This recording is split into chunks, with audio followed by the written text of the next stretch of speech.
Welcome to Samba Samba. Enjoy the video.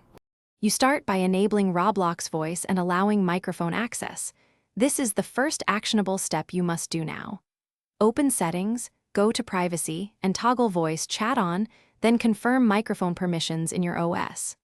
Once done, join the specific PLS Donate game instance that lists voice or proximity chat.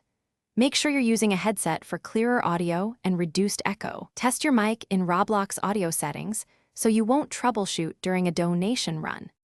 Once you're in-game, configure voice mode. Choose proximity chat to talk to nearby players or group voice if you're coordinating with a team.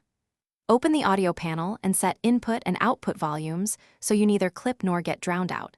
Select push-to-talk if you're in a noisy environment.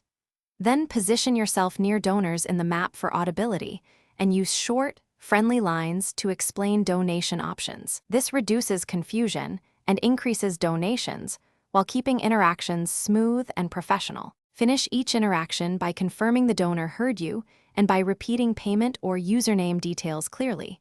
This closes the loop and prevents lost contributions. If voice stops working, first rejoin the server, then relog Roblox, and finally restart your microphone drivers or the device.